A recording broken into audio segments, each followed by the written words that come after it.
Hey guys, welcome back to another episode on our series of diving deep into Avatar: The Last Airbender, digging into it, seeing what meanings we can pull out of it. I've really been enjoying the journey and I hope you guys are too. If you guys feel called to, please subscribe, follow, like, show some love, and share this with those who would also vibe with this and those who could also pick up some of the wisdom we're finding here on the show. So let's get into it. How the Avatar is a metaphor for you, me, and all humans in between. Before we do, just make sure you guys stick around till the end for some bonus fun facts the creators added in the show around Avatar Aang that extended further on into Korra. In Nickelodeon's show Avatar: The Last Airbender, the Avatar is sort of like the chosen one in a world where people can bend and control individual elements, while the Avatar has the ability to master bending of all four elements. This sort of power, granted lifetime after lifetime to the Avatar's reincarnations, comes with great power and responsibility. The Avatar is called on in every lifetime to restore and maintain balance into the world and be a creator of peace. Someone with such a strong destiny, showing signs of superhuman strength, it makes sense why it's so easy for many of us to just see the Avatar as this unrelatable, unobtainable superhero, which is why I took it upon myself to make this video. Because when I was re-binging this show, since it's one of my favorites, I felt the exact opposite and found so many more similarities between me and Aang than differences. I began to realize that the concept of an avatar was more of an intentional setup by the creators to awaken people like me, you, and everyone else in between to the power of who we truly are, an inner power most certainly forgotten by most.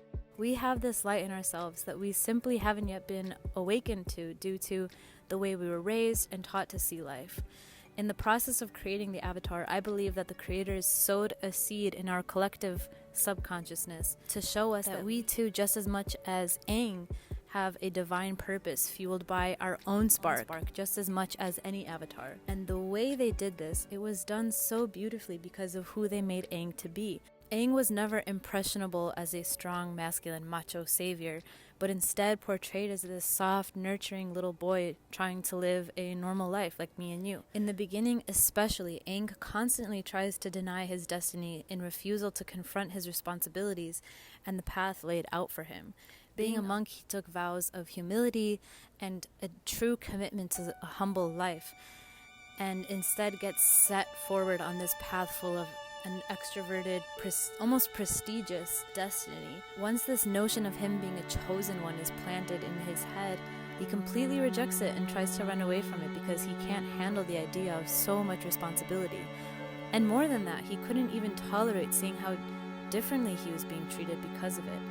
Now, all of a sudden, this idea that he was different pushed his peers to stop hanging out with him before his other abilities of mastering the other elements are even actualized, which are the very things that make him an avatar. It was simply just the idea of him being different that was enough for people to start treating him differently.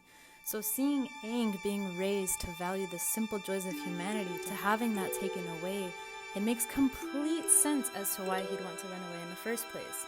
And this is what can oftentimes happen to us. According to New Age spirituality, our souls come to this earth with a specific purpose and a path to follow so that we may live out that purpose. Our souls come here to learn specific lessons that are granted to us so that we can evolve and share our gifts with the world. And each of us have tailored gifts that only we ourselves can access and share in the way that we do, and touch others in a completely unique way. And the funny thing is, this isn't a foreign concept when we're young. So many of us are told, you can do anything, you're so special, you're so smart, you're the best. And this is actually the beginning where we conceptualize that we are meant for so much more in life. And that idea slowly dies down as we get older.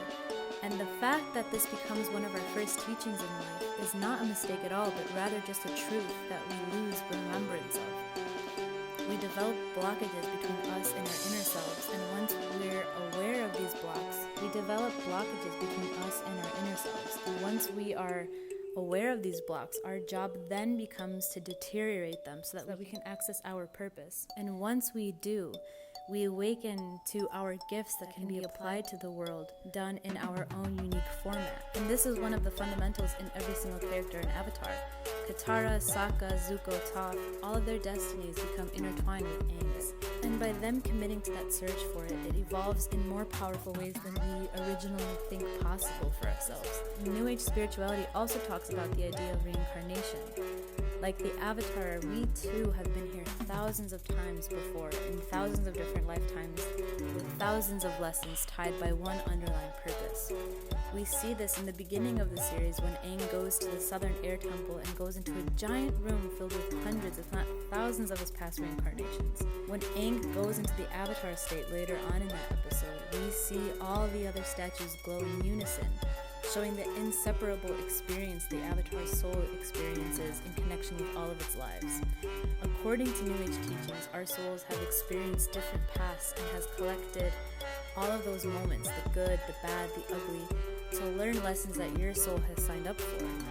And just like how everything lines with the universal law of free will in the world of Avatar, so does our world. And oftentimes our souls are said to make contracts long before we're even born to partake in certain lessons and events in our life.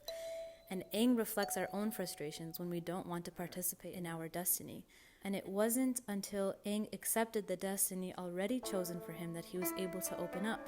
Likewise, within us, sometimes we can reject our destinies and turn our backs on the path that can aid our souls. And this blocks us from true growth. Once Aang went into a place of inner acceptance, he blossoms into an influential healer. And Aang shows us the consequences of when we run away from our truth. When we run into denial of our truth, we unintentionally create harm within ourselves and those around us, because we close ourselves off from our own inner power, and in turn we shut our gift and true power out from the world. Once you shut out your destiny, the world can no longer benefit from you. Your inner world along with the outer world go out of balance.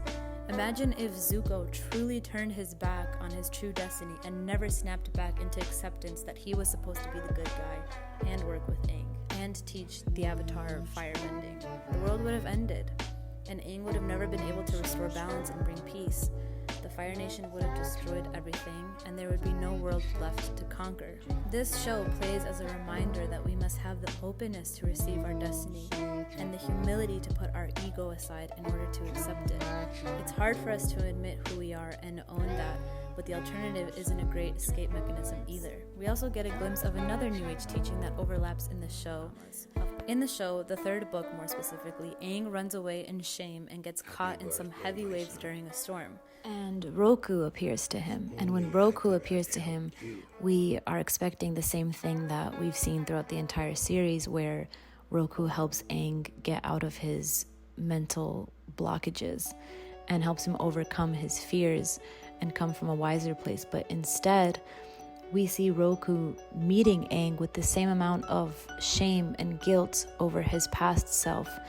And this is something that we completely were not expecting as the audience. To see Roku equally regret his past and what he's done and his actions and the very things it manifested in the world around him, creating war. And Roku says to Aang himself that he believes that Aang's destiny is to redeem Roku's mistake that he started. And this shows us that our traumas from past lives accumulate when left unhealed and have a direct relation with the lives we live now. And this is to show that spirit and energy have much stronger memory than the human brain. And Ko is also a character who portrays this. When Aang visits Ko confronts him with a grudge of how Aang, many years before, in a past life, tried slaying Ko because Ko stole the face of a woman that his past life loved. And Aang has no remembrance of this. And we don't even meet the Avatar who did this until much later. So everything that happens to us in our past lives gets energetically stored and remembered in our soul, which then expresses itself in our life today. Science has caught up with this idea in the discovery of generational trauma getting passed down genetically. Just like the Avatar, we are also born with a preference towards certain characteristics that are portrayed by certain elements. And this can also be better understood through astrology. Leos, Aries, and Sagittarius being born under fire signs, Taurus, Cap, and Virgo being earth signs, Gemini, Libra, Aquarius being air, and Pisces, Cancer, Scorpio as the water signs. But just as equally important, we must learn how to value the other elements so that we may embody all traits and become balanced as human beings, so that we may become sustainably rooted in balance and harmony. And it is in the process of pursuing this nature and harmony on a soul level that we effortlessly heal ourselves and the things around us. And Uncle Iroh is the one who shows us the benefits that are open to us once we become open and humble enough to look inside different elements and see what we can learn to diversify our perspective on life and grow stronger as individuals. And it's in the process of pursuing this nature and harmony on a soul level that we effortlessly heal ourselves and the things around us. Like Aang, we come here to heal what has been broken before us. What happened in the past is not our responsibility, but it is our responsibility to correct the wrongdoings, heal nature, and heal the collective, which is imperative for giving hope. Once we restore hope and plant a seed for the possibility of the future to even be hopeful and embody that change, the earth and spirit world heals, showing once again the codependent nature of earth and spirit. We just as much have that power to restore faith and hope as the Avatar does. We have the responsibility to plant seeds of change so that we can manifest a better world for ourselves. We are the bridge between the spirit world and the earth plane, just like Aang. And when we tap into that knowing, we become the peacemaker that ties both worlds into a harmonious blend, where both strengthen each other and uplift their experience. The art of bending as a whole is a practice that shows how powerful patience, discipline, and focus goes, especially in the long run. We see people like Katara and Aang being super beginner-minded and skilled benders with no exact grasp of their power and the amount that they have to create in their own environment. And through the series, we see that the more confident they become, the more focus that they can put their energy towards, and the more they see how they affect their environment, the more powerful they are able to become, the more elements they can bend, the stronger the force, the bigger the quantity.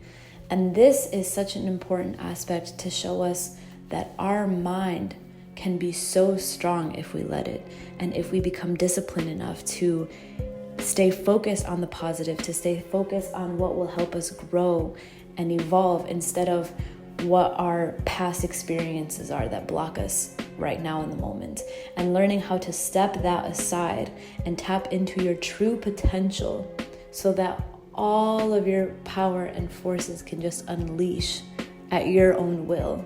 How you can manifest any type of life that you let if you have the right mental platform to build that on. And all of this is to say the most important aspect of being the Avatar, which is being yourself, holding your truth no matter what. Aang is the one in the end who shaped his own destiny. When confronted with the idea to kill the Fire Lord, Aang feels such resistance against his nature and everything he's learned. And Aang understood subconsciously that if he were to go against his gut and act on what others spoke of, the world still would have been out of balance, because things wouldn't have been done correctly. And Aang would have acted so much against his own self that it couldn't even be an option. So for Aang to choose alignment with his nature, he in hand healed his past lives and helped his own spirit evolve and redefine what has been possible. And so even with a powerful destiny that we are given, we are never bounded by fate. We create it for ourselves. This is another point that Kabbalistic astrology points out, that the stars may have their own story to tell about our destinies, but we can use that as a tool to form our own destiny and shape it for ourselves. We create our own meaning out of life and form new lessons and new standards for ourselves. We don't have to be shaped by the world, but rather the world is shaped by us. And thank you guys so much for listening. I'll see you next time. Make sure to like, subscribe, share to all those Avatar lovers out there that you know of. Thank you for hearing my message. I hope that it helped you in any way, and as much as it's been helping me with my life. And I'll see you guys next time.